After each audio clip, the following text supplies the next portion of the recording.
Draymond Green gets ejected as the Warriors close out one of the weirdest games of the season so far. Despite injury holding back DeAnthony Melton and now Lindy Waters III, the Warriors' depth is proving to be much more valuable than any individual superstar signing. Hey, what's happening, everyone? This is Switch Culture. Steve Kerr actually chased down a referee to give them a piece of his mind following the game due to the ridiculous officiating that sought to put the Grizzlies back in the game after the Warriors had already taken out their starters. The Warriors exercised a 24-point assault on the Grizzlies to put this bench squad right where they belong. Back to the locker room with an L. The Grizzlies knew that point differential matters in these in-season games, however. Considering the injuries to this team, it is extremely unlikely they'll be going anywhere in terms of the tournament. While they were a very physical team, they managed to crawl back and finish the game down by only 5 points when it was all said and done. It was only unfortunate that Melton wasn't well enough for both he and Kyle Anderson to beat the brakes off their former team after some of the insanity this team perpetrated throughout the game. Watch the entire video to find out what happened in this game that got Steve Kerr so fired up and why Steph almost suffered another injury. I'm actually not even ruling that out yet. By the way, you can become a member of my channel by hitting the join button down below or clicking the link in the description to join my Patreon. Don't forget to like the video and subscribe to Switch Culture for the most analytical and entertaining NBA content on the planet. Now get ready. You're about to get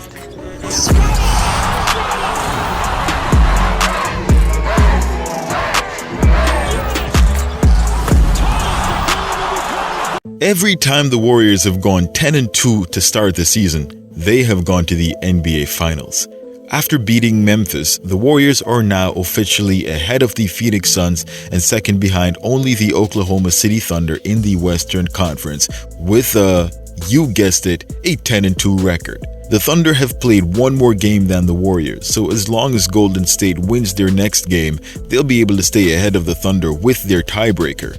In terms of the in-season tournament, the Warriors are now the number 1 seed in the Group C division ahead of the Nuggets, Mavericks, Grizzlies, and Pelicans after being the only team in the group to go 2-0. Both the Nuggets and the Mavericks have already lost one game, by the way.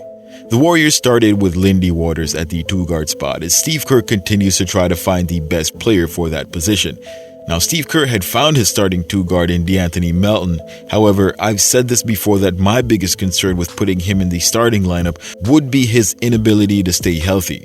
I've said I wouldn't put him in the lineup because you won't be able to have continuity and develop chemistry because down the line when he's unavailable due to injury, the Warriors would have to plug someone else in. While I'm not surprised, I do wish him the best and speediest recovery because the Warriors do need him. The starting lineup with him is indomitable. Lindy's first crack at this lineup was a mixed bag. He was great on offense, great on the boards, however, defensively he gives up a bit too much. He fouled a shooter on a 3-point shot and also allows himself to get beat too easily. This might be written off as the level of talent since he's not exactly used to being in the starting lineup. However, without Morant playing, these guys weren't utilizing a top-tier point guard. Additionally, Desmond Bane came off the bench, so Waters only had to contend with Pippen Jr. and a 21-year-old rookie named Jalen Wells. After going up for a block, Waters landed awkwardly, stiff-legged, and had to leave the game. While he was able to move using his own strength, even jogged, he was diagnosed with a hyperextension of his knee. It didn't seem too bad, so I don't think he'll miss too much time. Pippen Jr. tried to get Curry on a charge during a layup attempt and was successful despite it clearly being a blocking foul. Kuminga took an elbow to the face, and despite Kerr whipping his hands for a challenge, the refs just didn't seem to care, sending Jared Jackson to the line for free throws. Anyway, drama aside, Draymond dissected the weird offense the Grizzlies were running. The offense he describes where players on the perimeter all rotate in tandem when one player cuts to the basket. This coincides with my interpretation as well, since it reminded me of a true positionless offense. Any player would put the ball down and any player would drive to the basket. This freedom, however, isn't unique to the Grizzlies considering this is exactly what the Warriors were doing. However, that rotation that Taylor Jenkins added seems to be quite uniquely Memphis. While I won't speak on its effectiveness, the Warriors clearly dismissed them without too much issue. Well, except for the issues near the end. While it was unclear what exactly happened, Draymond somehow received a technical, which became his second, booting him out of the game. This caused Steve Kerr to become visibly upset and got himself a technical as well. If you ask me, that was totally undeserved. If there was ever a game driven by an agenda, the game against the Grizzlies was it. While Memphis had 33 trips to the free throw line, the Warriors had 25 after being battered and bruised with multiple no-calls. Steph Curry even hit a three, after which he was literally trampled by the defender, and the official clearly was swallowing more than his whistle that night. While I can understand that the Grizzlies have this incredible disdain for Golden State, the fact that the refs make these egregious calls, ejecting Warriors players and teeing up the coach when the Warriors are the only players with injuries or ending up on the ground, courtesy of the other team, just shows a ton of bias. Despite playing 5v8, the Warriors still pulled out yet another W against a team that the Lakers barely managed to beat on the virtue of free throws.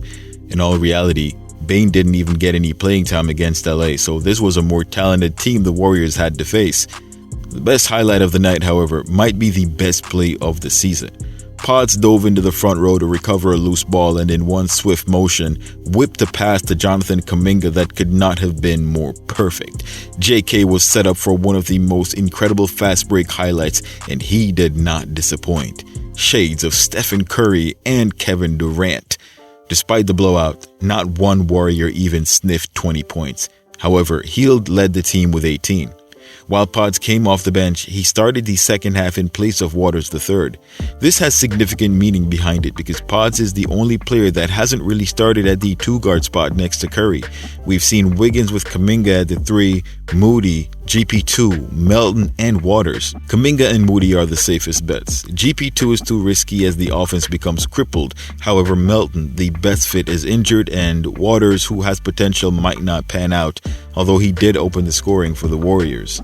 Because the team needs to have continuity in the starting lineup, it behooves Steve Kerr to start with either Moody at the 2 and Wiggins at the 3, or put Kuminga at the 3 with Wiggins at the 2. A lot of people are asking about Buddy Hield at the 2 to start. However, the best bench in the league isn't averaging 58 points per game with Hield in the starting lineup. There just aren't enough shots to go around, and Hield will start to eat into Curry's shots, and that's not even the biggest concern. The focus this season is on defense, so Hield's multiple overlaps with Steph Curry and him not being particularly great at guarding would put the Warriors' perimeter defense at risk. The Warriors already have plenty of offensive firepower in the first unit, so adding Hield into that lineup would serve no real purpose. That being said, if Moody is able to tighten up defensively and improve his passing, something he seems to do when he gets more minutes, he becomes a positive in the starting lineup. Not his fault, considering both his and Kuminga's developments have been stunted by Kerr. But nonetheless, this is what the Warriors have at the moment. It would seem Kerr is trying to avoid making the same mistake with Pods and TJD. However, having these two leapfrog JK and Moody almost seems to be more political than talent. But consider for a moment that it might be due to fit and overlap. Moody overlaps with Wiggins and JK. JK overlaps with Wiggins and Draymond, and this puts both at a disadvantage in starting lineups. We'll see what happens as the season goes on, however. So far, the Warriors will circle the Clippers and Cavs on their calendar.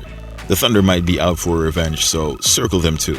It's a long year, but so far, the Warriors look as promising as they've ever been to start a season. What did you guys think about Lindy Waters starting?